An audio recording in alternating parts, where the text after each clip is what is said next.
Dis sporttyd hier op Goeiemôre, Good Morning. Ek is Arnold Geerts. Vandag gesels ons met een van ons bestes ooit op die netbalbane.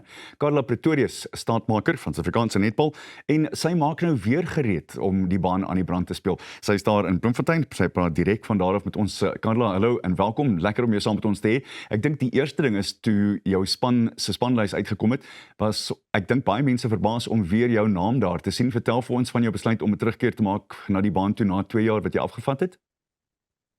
Hallo Arnold, ja, dankie. Lekker om met julle te gesels. Hier is my eerste, hoe kan ek sê, netbal onderhoud in 'n lang tyd. Ja, dit was altyd in die plan om weer te speel. Verlede jaar het ek net so 'n bietjie 'n breek gevat. Ons wil graag ons gesin bietjie uitbrei, so daar was 'n rede vir dit. So dit was altyd die plan om terug te kom na die baan toe. Dit het bietjie vinniger gebeur as wat ons beplan het. Maar ja, hier's ek nou en ek is verskriklik opgebonde vir die Telkom Netball Liga wat begin en om weer vir Kraaienhams te speel. Ja, ek wou nou net vir jou sê, 2 jaar terug het jy gehelp om jou span daardie Telkom Liga te laat wen. Vat ons net terug soontoe en vertel vir ons daarvan, asseblief.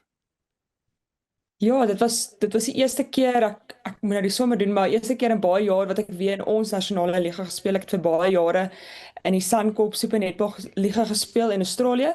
So dis die eerste keer na 8 jaar wat ek weer die vrystellspan verteenwoordig het, en hoe spesiaal was dit nie om op die einde van die dag daai trofee te kon lig nie. Ja, dis waar alles vir my begin het en waar ek gegroei het en begin het as 'n nasionale en internasionale speler. So dit was 'n voorreg om weer vir die Kraaienhams te speel, en nou na hierdie breek en almal wat sê, maar hoe kan jy nou nog speel? Dis nou nog 'n geleentheid om net voluit te gaan en te wys wat ek kan doen. Jy het Australië genoem, jy het ook baie in Engeland gespeel. Wat het jy die meeste van die 2 lande uitgeleer in jou sport? Ek dink dis die kwaliteit van daai liga en om dit eerstens professioneel te doen. Dit is obviously waantoe ons beweeg as 'n land Suid-Afrika, om ons spelers hier te kan hou en dit professioneel te doen, maar om dit toe te kon ervaar, daar speel jy elke week, of jy oefen elke week teen internasionale spelers. Jy kyk kwaliteit afrigting, so dis net op 'n ander vlak die intensiteit en die kwaliteit, en dit was 'n groot geleentheid vir my om te groei en dit dan terug te ploeg in Suid-Afrika. En ek meen, as jy nou kyk hoeveel spelers speel oorsee, daai tyd was ons 'n handjievol, en nou is daar massas wat oorsee speel, en ja, dit dra by tot die kwaliteit van ons span as 'n internasionale span ook. Hoe moeilik of aldus hoe maklik is dit om deesdae in die oorsese ligas in te kom as jy van Suid-Afrika afkom? Wel, ek dink is makliker as toe ek vroeër my jare, toe ek daar gespeel het. Dit was definitief moeiliker toe as nou, maar mense neem kennis van ons en mense weet van die Suid-Afrikaners en hulle wil graag in hulle spanne en in hulle liga. As jy kyk, Engeland, elke span het omtrent 'n Suid-Afrikaner, en Almarai van der Berg wat in Australië speel. Ek dink ons sal graag meer van ons spelers in Australië wil hê. Die feit dat daar net een is, wys vir jou dat dit is nie so maklik om daar in te kom nie, maar ek dink vorentoe sal meer van ons daar gaan speel. Maar ja, om jou vraag te antwoord, ek dink dis nou makliker as voorheen, maar dis ook die kwaliteit van ons spelers, so almal wil graag daai Suid-Afrikaners in hulle spanne hê. Kom ons gaan terug na 2019 se Wêreldbeker toe, waar jy die speler van die toernooi was. Dit was heel duidelik 'n groot eer, maar jy het 2 keer daarna ook, of tydens die toernooi ook 2 keer speler van die wedstryde ingeoes. Dit was 'n baie ryk tyd vir jou, nie waar nie? Ja, definitief, maar daai was 'n regtig, ek dink hoe ons gebou het as 'n nasionale span. Ons was regtig, ek glo nog steeds daai is een van die beste spanne wat ons nog gehad het as Proteas. Maar net ons voorbereiding, daai was 6 jaar se voorbereiding vir daai oomblik. Maar vir myself is, toe was ek nou al 3 jaar op die internasionale, het ek vir Suncorp Super Netball gespeel, vir Sunshine Coast Lightning.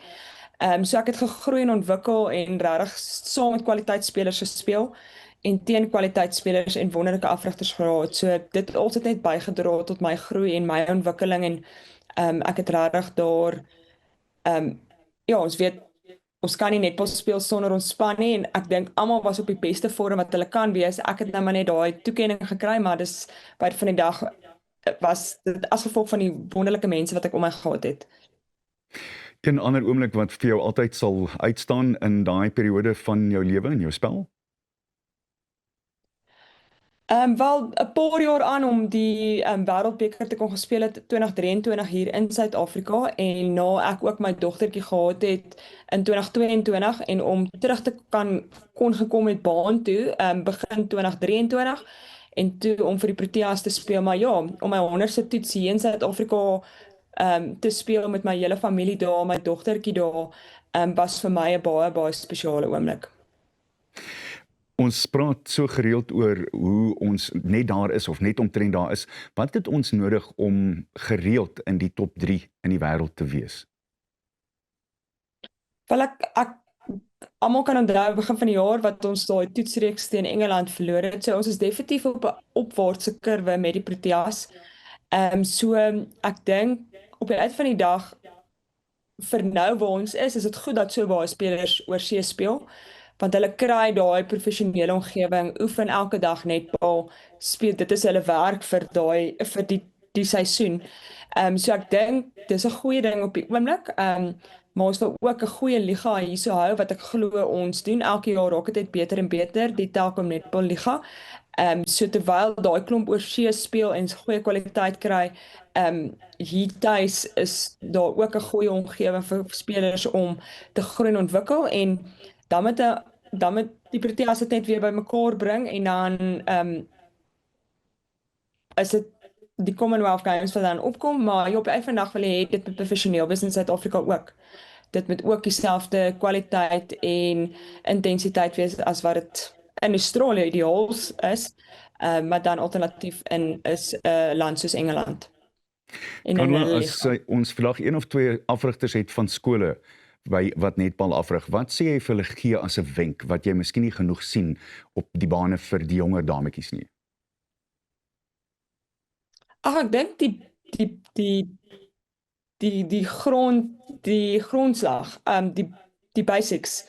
Goeie beweging op baan, want ek sê altyd as jy goed kan beweeg op die baan en effektief kan beweeg, gaan jy die vaardighede baie beter kan uitvoer. Ek dink baie keer wil ons 10,000 goed doen op die baan of in 'n sessie ensovoorts, maar net om regtig daai grondslag te lê van goeie vange, goeie beweging en van daar af kan jy die vaardighede bou. So dit is jy hoef nie 20,000 goed te doen nie, jy kry vir jou 'n paar oefeninge wat jy konstant en met intensiteit kan uitvoer en sodra jy daar is, dan beweeg jy oor na die volgende ding toe, maar baie keer probeer ons te veel doen, maar doen daai basis reg. Ek dink dit help 'n speler groei en dan soos hy aanbeweeg, meer vaardighede dan effektief te kan uitvoer. Carla, baie dankie, waardeer jou tyd, sterkte daar met die seisoen wat voorlê, ons hou vir jou duime vas. Dis dan Carla Pretorius, 'n ware staatmaker in Suid-Afrikaanse netbal. Nou ja, fluit, my storie is uit. Hoekom doen ek daai een? Want van sport af na kultuur, ons is net hierna terug met so 'n bietjie digkuns. Nou verstaan jy, né?